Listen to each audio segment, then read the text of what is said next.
வாழ்க வையகம், வாழ்க வளமுடன். குரு வாழ்க, குருவே துணை. ஓம் நமச்சிவாய நமக. ஜோதிட நண்பர்கள் அனைவருக்கும் வணக்கம். இன்றைக்கி என்ன பார்க்க போகிறோம் அப்படின்னா, உங்கள் ஜாதகத்தில் திருமண வாழ்க்கையில் யோகி அவயோகி அப்படிங்கிற ஒரு விஷயங்கள் இருக்குது, கிரகங்கள். அந்த யோகி அவயோகி இது எந்த அளவுக்கு உங்களோட திருமண வாழ்க்கையில் வளர்ச்சியவோ இல்லை ஒரு பலவீனத்தை கொடுக்குது அப்படிங்கிற விஷயத்தை தான் நம்ம பார்க்க போகிறோம். இதில் இப்போதைக்கு யோகியை மட்டும்தான் நான் சொல்ல போகிறேன். அடுத்த பதிவில் அவயோகியை பற்றி நம்ம பார்த்துக்கலாம். அப்போது ஒரு ஜாதகத்தில் யோகி அப்படிங்கிறது என்ன அப்படின்னா, உங்கள் ஜாதக கட்டத்தில் 27 நாமங்கள் அப்படின்னு சொல்லக்கூடிய விஷயங்கள் இருக்குது. அதாவது நாம யோகம் அப்படிங்கிறது. அப்போ இந்த உங்களோட ஜாதகத்தை எடுத்துட்டிங்க அப்படி திதி யோகங்கள் அப்படிங்கிற மாதிரி லைனாக பார்த்துட்டே வந்தீங்க அப்படின்னா அதில் நாம யோகங்கள் போட்டிருக்கும். அதில் 27 நட்சத்திரத்துக்கு என்னென்ன யோகி அவயோகி அப்படிங்கிற மாதிரி பிரித்து போட்டிருக்கோம். அதில் அனுயோகியும் இருக்குது, அவயோகி இருக்குது, யோகி இருக்குது. சரிங்களா? ஸோ இது ஒரு கால்குலேஷன். இப்போ வர சாஃப்ட்வேரில் பார்த்தீங்களா உங்களுக்கு யோகி எது அவயோகி எதுன்னு தனியாகவே இந்த கிரகம் யோகியாக வருது, இந்த கிரகம் அவயோகியாக வருது அப்படிங்கிற விஷயத்தை உங்களுக்கு அதை பதிவிட்டிருப்பாங்க. அதை நீங்கள் பார்த்தீங்கனாலே உங்களோட ஜாதகத்தில் ஒவ்வொரு ஜாதகத்துக்கும் யோகி அவயோகி மாறுபடும். ஸோ உங்கள் ஜாதகத்தில் எந்த கிரகம் யோகியாக வருது அப்படிங்கிற விஷயத்தை நீங்கள் பார்த்ததுக்கப்புறம் இந்த பதிவை கேட்கும்போது உங்களுக்கு உங்களுக்கு ஈஸியாக புரியறதுக்கு வாய்ப்புகள் இருக்குது. அப்போது ஒரு ஜாதகத்தில் 7ஆம் அதிபதியே யோகியாக வருது, இல்லை கலத்தரக்கார கிரகம் சொல்லக்கூடிய சுக்கிரன் செவ்வாய் அந்த கிரகங்கள் யோகியாக வருது அப்படின்னா ரொம்ப நல்ல விஷயங்கள். ஏன்னா திருமணத்துக்கு பிறகு அந்த ஒரு ஆணோ பெண்ணோ ஒரு பெண் ஜாதகமாக இருந்தால் 7ஆம் அதிபதி யோகியாக வருது, செவ்வாய் யோகியாக வருது அப்படின்னா கணவர் வந்ததுக்கப்புறம் அந்த பெண்ணுக்கு திருமண வாழ்க்கையில் சந்தோஷம், வளர்ச்சிகள், நல்ல ஒரு சொத்து சுகம் இதெல்லாமே நல்லபடியாகவே இருக்கும் அப்படிங்கிற விஷயத்தை எடுத்துக்கலாம். அது வரைக்கும் அவங்க பிறந்த வீட்டில் கஷ்டத்தில் இருந்தாலும் கூட திருமணத்துக்கு பிறகு நல்ல யோகத்தை அனுபவிக்கக்கூடிய விஷயங்கள் எல்லாமே 7ஆம் அதிபதி யோகியாக இருந்து இல்லை கலத்தரக்கார கிரகம் சொல்லக்கூடிய செவ்வாய் யோகியாக இருந்தால் இந்த பலனை அனுபவிப்பாங்க அப்படின்னு எடுத்துக்கலாம். இதுலேயே ஒரு ஆண் ஜாதகமாக இருக்குது அப்படின்னா சுக்கிரன் யோகியாக இருக்குது அப்படின்னா 7ஆம் அதிபதி யோகியாக இருந்து சுக்கிரன் யோகியாக இருந்தால் ரொம்ப நல்ல விஷயம். அப்போது அந்த கிரகத்தின் மூலமாக தனக்கு வரக்கூடிய மனைவி மூலமாக இவங்களுக்கு நல்ல யோகங்களும் திருமணத்துக்கு பிறகு நல்ல யோகங்கள் கிடைக்குங்கிற விஷயத்தை நம்ம எடுத்துக்கலாம். இதே ஒருத்தருக்கு குரு யோகியாக இருக்குது, ஒரு ஜாதகத்தில் எந்த கிரகம் யோகியாக இருக்கோ அதுக்கு ஆப்போசிட்டில் அவயோகிங்கிற விஷயம் இருக்குது. ஒருத்தருக்கு இப்போது ராகு யோகியாக இருந்தால் சுக்கிரன் அவயோகியாக இருக்கும். ஸோ இந்த மாதிரி ஒவ்வொரு கிரகத்துக்கும் யோகி அவயோகி தனித்தனியாக இருக்கும். நீங்கள் இதை பார்த்துட்டீங்க அப்படின்னா உங்களுக்கு புரியும். சரிங்களா? சாஃப்ட்வேரில் உங்கள் ஜாதகத்துக்கு என்ன யோகி அவயோகிங்கிறது பார்த்ததுக்கப்புறம் அதுக்கு தகுந்த பலன்கள் நீங்கள் எடுத்துக்கலாம். அப்போது அந்த குரு யோகியாக இருக்குது ஒருத்தருக்கு அப்படின்னா கண்டிப்பாக குழந்தை பிறந்ததுக்கப்புறம் அந்த குழந்தை பிறந்ததுக்கப்புறம் அவங்களுக்கு அந்த வளர்ச்சியை அந்த திருமணத்தில் திருமண வாழ்க்கையில் அனுபவிப்பீங்க அப்படிங்கிற விஷயத்தை எடுத்துக்கலாம். அப்போது இந்த யோகிங்கிற கிரகம் எந்த டைமில் நல்லபடியாக நன்மையை கொடுக்கும் அப்படிங்கிற பார்த்தோம் அப்படின்னா தசாபுத்தியில் தான் நன்மையை கொடுக்கும் அப்படிங்கிற விஷயத்தை எடுத்துக்கலாம். அப்போது ஒருத்தர் பார்த்திங்க அப்படின்னா அந்த ஒருத்தருக்கு சுக்கிரனே யோகியாக இருக்குது அப்படின்னு வச்சுக்கிங்களேன், அந்த சுக்கிரன் பலவீனமாகவே இருக்கும், நீசமாக இருக்கும், இல்லை பலவீனமான கிரகணத்தில் இருக்கும். ஸோ மற்ற விஷயத்தில் பலம் இழந்து இருக்கும்போது ஆனால் அந்த தசாபுத்தியில் நல்லதையே பண்ணுது, ஓரளவுக்கு நன்மையை கொடுக்குது அப்படின்னா எப்படின்னு பார்க்கும்போது அது யோகியாக இருக்கும். அப்போது அந்த விஷயத்தில் கண்டிப்பாக நம்ம பிரச்சனையை கொடுக்காம அது ஒரு ஈவனாக ஒரு போகுது அப்படின்னா அந்த தசாபுத்தி போகுதுன்னா கண்டிப்பாக அது யோகியாக இருந்தால் நடக்கும் அப்படின்னு எடுத்துக்கலாம். உதாரணமாக ஒருத்தருக்கு 6ஆம் அதிபதியாகவே சுக்கிரன் வருது அப்படின்னா கடன் நோய் வழக்குங்கிற விஷயங்கள் இருந்தாலும் கூட அதில் வெற்றியை காண்றது, எதிரிகளை வெல்றது, ஸோ நல்ல ஒரு வேலை கிடைக்கிறது, கடன் வாங்கினாலும் அடைக்கிறது, ஒரு நல்ல விஷயத்துக்கு கடன் வாங்குறது, வீடு கட்டுறதுக்கு கடன் வாங்குறது, இந்த நல்ல விஷயங்கள்லாம் நடக்கும். பட் ஆனால் போராட்டம் இருந்தாலும் அந்த போராட்டம் பெருசாக இவங்களுக்கு பிரச்சனை இல்லாமல் சுமூகமாக கொண்டு போகும். அப்போ அந்த யோகிங்கிற விஷயம் அதில் நல்லபடியாக செயல்படுறதுனால தான் இது நடக்குது அப்படின்னு எடுத்துக்கலாம். ஒரு ஜாதகத்தை எடுத்துக்கிட்டிங்கன்னா உங்களோட யோகியோட புள்ளி என்ன நட்சத்திரத்தில் யோகி புள்ளி விழுகுதோ அந்த யோகியோட நட்சத்திரம் வந்து உதாரணமாக வந்து ஒருத்தருக்கு வந்து சந்திரன் யோகியாக இருக்குது அப்படின்னா புதன் அவயோகியாக இருக்கும். அப்போ அந்த சந்திரனுங்கிறது ரோகிணி நட்சத்திரம்னு வச்சுக்கிங்களேன். அந்த ரோகிணி நட்சத்திரத்தில் வந்து ஒருத்தருக்கு வந்து புள்ளி விழுகுது, யோகி புள்ளியாக இருக்குது அப்படின்னா அந்த நட்சத்திரம், அந்த ரோகிணி நட்சத்திரமும் மோஸ்ட்லி ரோகிணி நட்சத்திரத்தில் வந்து என்னென்ன கிரகங்கள் சாரம் பெற்றிருக்குன்னு பாருங்கள். அப்போ அந்த கிரகத்தோட ஆதிபத்தியம் எல்லாமே உங்களுக்கு நன்மையே வந்து செய்யும் அப்படிங்கிற விஷயத்தையும் நீங்கள் எடுத்துக்கலாம். ஸோ வந்து நட்சத்திர சாரமும் யோகியோட புள்ளியாக இருந்தால் ரொம்ப நல்ல விஷயம். அப்போ ஒருத்தருக்கு வந்து தசாபுத்தி நடக்குது, சந்திரன் வந்து உங்களுக்கு யோகியாக இருக்குது, ரோகிணி நட்சத்திரம் சொல்லிட்டோம். ஒருத்தருக்கு வந்து புதன் வந்து அவயோகி. அப்போ அந்த புதன் தசை நடக்குது அப்படின்னா அந்த புதன் ரோகிணி நட்சத்திரமோ இல்லை வந்து அந்த சந்திரன் சம்மந்தப்பட்ட மோஸ்ட்லி சந்திரன் நட்சத்திரத்தில் இருக்கிறத விட அந்த புள்ளியோட நட்சத்திரம் ரோகிணி நட்சத்திரத்தில் இருந்தால் கண்டிப்பாக வந்து அவங்களுக்கு வந்து பலன் நல்லபடியாகவே இருக்கும் அப்படிங்கிற விஷயத்தை எடுத்துக்கலாம். அப்போது ஒரு ஜாதகம் வந்து வாழ்க்கையில் வந்து ஜெயிக்குமா அப்படின்னு பார்த்தோம்னா அந்த யோகி புள்ளியில் எத்தனை கிரகம் இருக்குதுன்னு பாருங்கள். அத்தனை கிரகங்கள் வந்து எவ்வளோக்கு எவ்வளோ அதிகப்படியான கிரகம் இருக்கோ அந்த விஷயத்தில் வந்து அதிகப்படியான யோகி புள்ளியை பெற்றிருக்கு அப்படின்னா கண்டிப்பாக ஒரு நாள் அந்த ஜாதகம் வாழ்க்கையில் வெற்றி அடைந்தே தீருவாங்க. ஸோ இது ஒரு நிதர்சனமான உண்மையான விஷயங்கள். ஓகேங்களா? அப்போ யோகிக்கு இந்தளவுக்கு ஒரு பலன் இருக்குது அப்படிங்கிறத நம்ம எடுத்துக்கலாம். அப்போது இந்த ஒரு சில பேர்த்துக்கு வந்து யோகியில் வந்து புள்ளி இல்லை, அவயோகியில் வந்து நிறையா அவயோகி புள்ளியில் வந்து கிரகங்கள் அந்த நட்சத்திரங்கள் பெற்று கிரகங்கள் வந்து அவயோகிலேயே இருக்குது அப்படின்னா அந்த கிரகங்கள் அவயோகி நட்சத்திரம் பெற்ற சாரத்திலேயே கிரகங்கள் இருக்குது அப்படின்னா கண்டிப்பாக வந்து அவங்க லைஃபு போராட்டமான வாழ்க்கையாக தான் இருக்கும். போராடி அதுக்கப்புறம் மேலே வருவாங்க அப்படிங்கிற விஷயத்தை எடுத்துக்கலாம். அப்போது ஒருத்தருக்கு லக்னம், லக்னாதிபதி, ஏழாம் அதிபதி யோகியாக வந்துருச்சு அப்படின்னா, அதிபதி கிரகம் யோகியாக இருக்குது அப்படின்னா கண்டிப்பாக திருமணத்துக்கு பிறகு நல்ல முன்னேற்றம் கிடைக்கும்.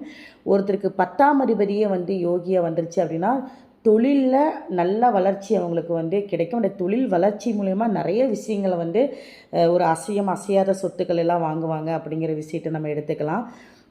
அடுத்தது வந்து என்னென்னு பார்த்தீங்க அப்படின்னா சுக்கிரன் வந்து யோகினால இன்னொரு வீடு சம்மந்தப்பட்ட விஷயங்கள், அழகான வீடுகள், லக்ஸுரியான வீடுகள் எல்லாமே வந்து லக்ஸுரியான கார் இதெல்லாமே வந்து பார்த்திங்க அப்படின்னா சுக்கிரன் யோகியாக இருக்கிறவங்களுக்கு அமையும் அப்படிங்கிற விஷயத்தையும் நம்ம எடுத்துக்கலாம். அப்போது இந்த யோகி வந்து ஒருத்தருக்கு லக்னாதிபதியே யோகியாக வந்துட்டாங்க அப்படின்னா அவங்க லைஃப் வந்து நல்லபடியாக போகும். தசாபுத்தி ஆதிபத்தியங்கள் வந்து நெகட்டிவான ஆதிபத்தியங்கள் வந்தால் அது பிரச்சனையை கொடுக்கும். பட் இருந்தாலும் அந்த பிரச்சனையை வந்து அவங்க டார்கெட் பண்ணி மேலே வந்துடுவாங்க. யோகி நட்சத்திரத்தில் வந்து அவங்களோட லக்னமோ இல்லை லக்னாதிபதியோ இருந்துச்சு அப்படின்னா ஸோ அந்த அளவுக்கு வந்து யோகியோட வேலை இருக்குது அப்படிங்கிறத எடுத்துக்கலாம். சரிங்களா? அப்போது ஒரு சில பேர்த்துக்கு யோகியோட தசாபுத்தியே வரல, யோகியோட புள்ளியில் வந்து தசாபுத்தியே அமையல, அப்போ நாங்கள் என்னங்க பண்ணுறது அப்படின்னா அதுதான் கர்மா. ஸோ ஒருத்தருக்கு கொடுப்பனை அப்படிங்கிற விஷயம் இதுதான் அப்படிங்கிறத நீங்கள் எடுத்துக்கலாம். அப்போது ஒரு சில பேர் பார்த்திங்கன்னா அந்த யோகியோட தசா புத்தி வந்து தசைகள் புத்திகள் ஏதோ ஒரு கணக்கில் வந்துடும்.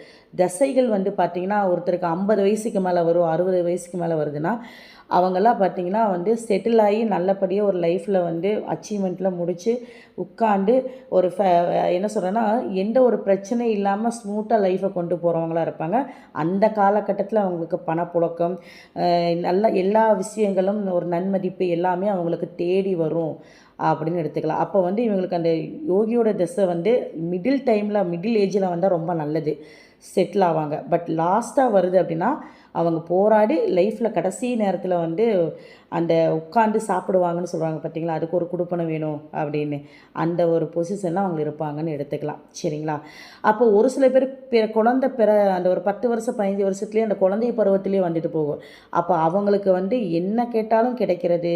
பேரண்ட்ஸ் பார்த்திங்க அப்படின்னா பெற்றோர்கள் அந்த குழந்தைய நல்லபடியாக வளர்த்துவாங்க.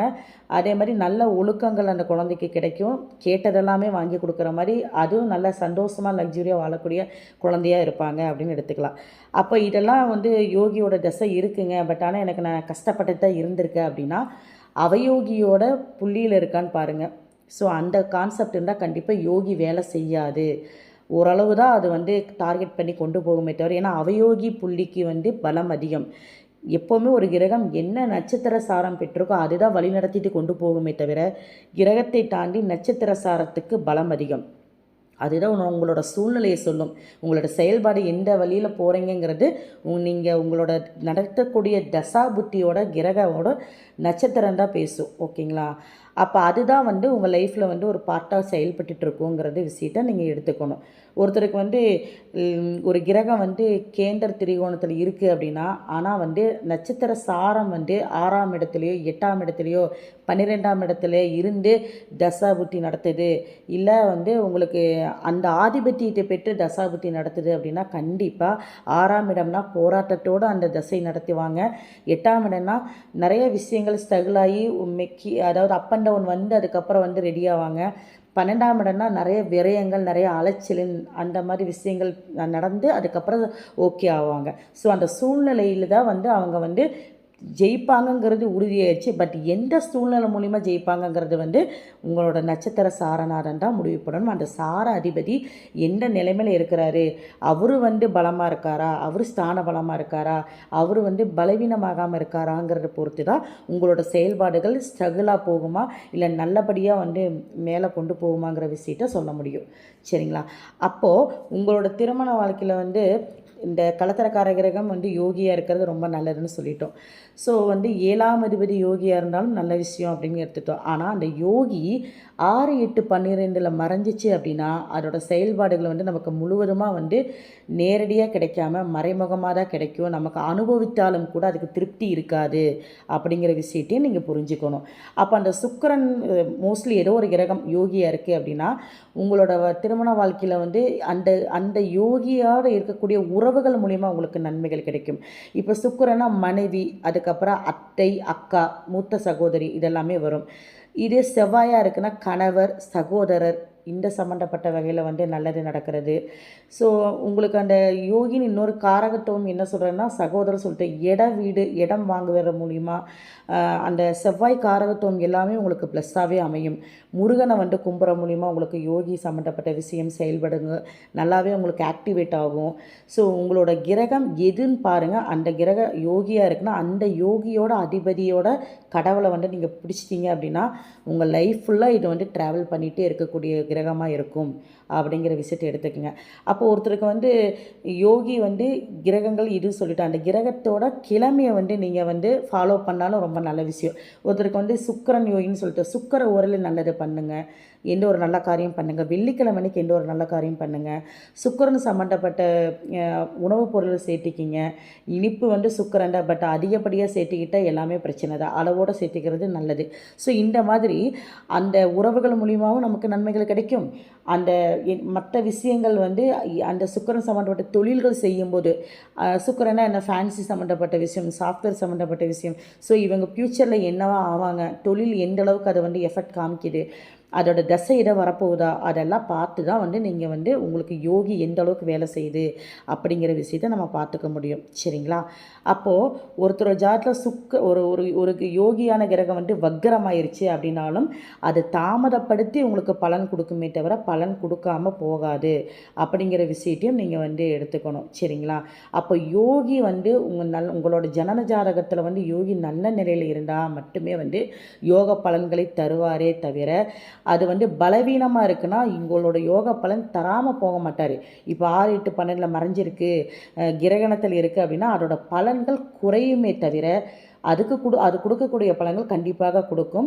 ஒரே ஒரு விஷயம் என்ன அப்படின்னா அந்த யோகி அவயோகியோட சாரம் வாங்கினா மட்டும்தான் பலன்களை கொடுக்கறது தடுக்கப்படுதே தவிர மற்றபடி அதோட விஷயங்கள் எல்லாமே நல்லபடியாகவே செயல்படும் அப்படிங்கிறத எடுத்துக்கலாம். இப்போ இதில் என்னென்னு பார்த்தீங்க அப்படின்னா ஒருத்தருக்கு தசாபுத்தி நடக்குது, 7.5 சனி நடக்குது, அஷ்டம சனி நடக்குது அப்படின்னா ஒருத்தருக்கு சனி பகவானே யோகியை வந்துட்டார் அப்படின்னா மோஸ்ட்லி அதோட பலன்கள் சனி தசாபுத்தி நடத்தும் போது இந்த அஷ்டம சனி 7.5 சனியோட தாக்கம் கண்டிப்பாக குறையுது அப்படிங்கிற விஷயத்தையும் நம்ம எடுத்துக்கலாம். சரிங்களா? அப்போது இந்த யோகி 3, 6, 8, 12 விட 3ஆம் இடம் விட்டுறலாம். 6, 8, 12 அதிபதியாக வருது அப்படின்னாலும் கூட அது யோகத்தை கொடுக்கும். ஏன்னா 6, 8, 12ங்கிறது உங்களுக்கு என்னதான் அது நெகட்டிவ் ஸ்தானமாக ஆதிபத்திய பாவமாக இருந்தாலும் கூட அதுலேயும் நல்ல விஷயங்கள் இருக்குது அப்படிங்கிறத மட்டும் மறந்துடக்கூடாது. சரிங்களா? அப்போது இந்த யோகி புள்ளி எந்த நட்சத்திரத்தில் இருக்குதோ அந்த நட்சத்திர அதிபதி தான் நம்ம யோகின்னு சொல்லியிருக்கோம்.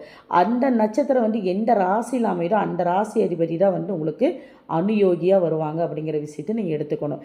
அப்போ அந்த யோகியோட நட்சத்திரத்திலிருந்து 6வது நட்சத்திரம் வர்றது தான் அதிபதி தான் வந்து அவயோகின்னு சொல்லப்படுது. சரிங்களா?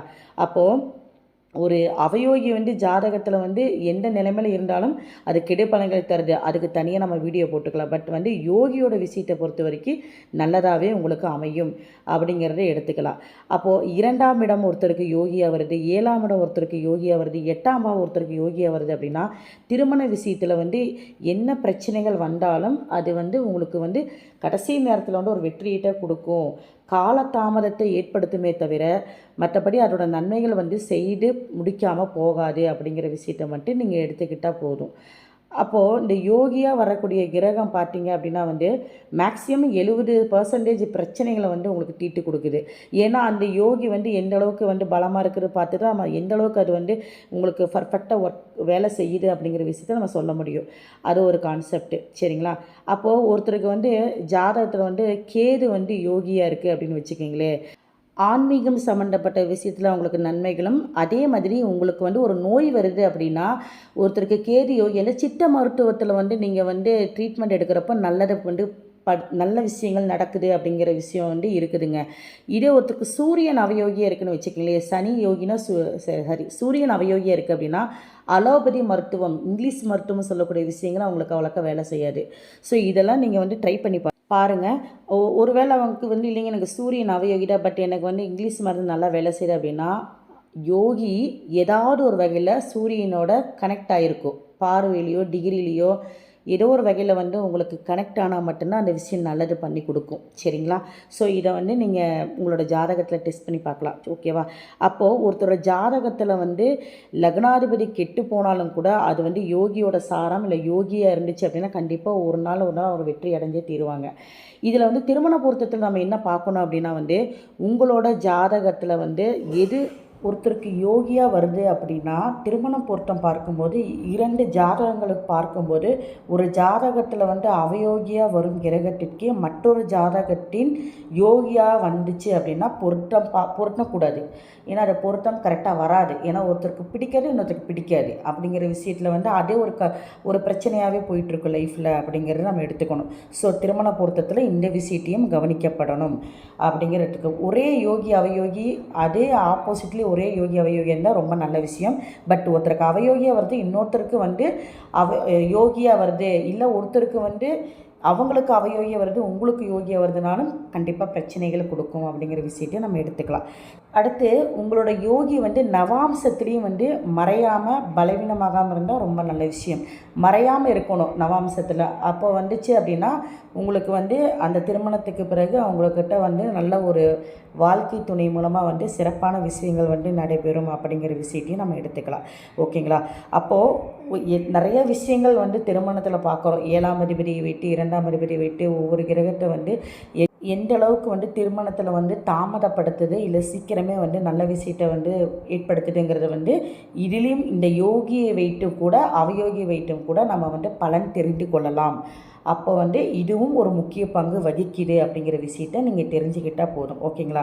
ஸோ ஒருத்தரோட ஜாதகத்தில் வந்து ஒரு சில பாவங்கள் வந்து இப்படி இருந்தால் இந்த யோகியோட கனெக்ட் ஆகிருந்தால் அந்த பாவம் நல்லபடியாக செயல்படுது அப்படிங்கிற விஷயத்தை வச்சு தான் நான் இந்தளவுக்கு வந்து உங்களுக்கு நான் சொல்லியிருக்கேன். ஸோ இதெல்லாமே வந்து திருமண வாழ்க்கையும் சரி உங்கள் லைஃப் ஃபுல்லாக அது ட்ராவல் பண்ணிகிட்ருக்கும். இந்த யோகம் அப்படிங்கிறது வந்து திரி எப்படி உங்களுக்கு வந்து செயல்படுற மாதிரி யோகமும் உங்களுக்கு வந்து இது ஒரு வகையான கிரகத்தின் அடிப்படையில் வந்து எது நல்லது எது கெட்டது ஆதிபத்தியத்தையும் வைத்து அதோட காரகத்துவமும் உங்களுக்கு வந்து செயல்படுதுங்கிறத எடுத்துக்கலாம். இப்போ இதில் வந்து யோகியோட கிரகத்தோட தொழில் செய்கிறீங்க அப்படின்னா கண்டிப்பாக அது நல்ல விஷயத்தை கொடுக்குன்னு எடுத்துக்கலாம். ஒருத்தருக்கு இப்போ சந்திரன் யோகியாக இருக்குது, புதன் அவயோகியாக இருக்குது அப்படின்னா சந்திரன்னா என்ன உங்களுக்கு உணவு சம்மந்தப்பட்ட தொழில் வந்து செஞ்சால் நல்லபடியாக டெவலப்மெண்ட்டு, பேக்கரி சம்மந்தப்பட்டது ஹோட்டல் சம்மந்தப்பட்டதெல்லாம் வச்சிங்க அப்படின்னா நல்லபடியாக டெவலப்மெண்ட் கிடைக்கும்.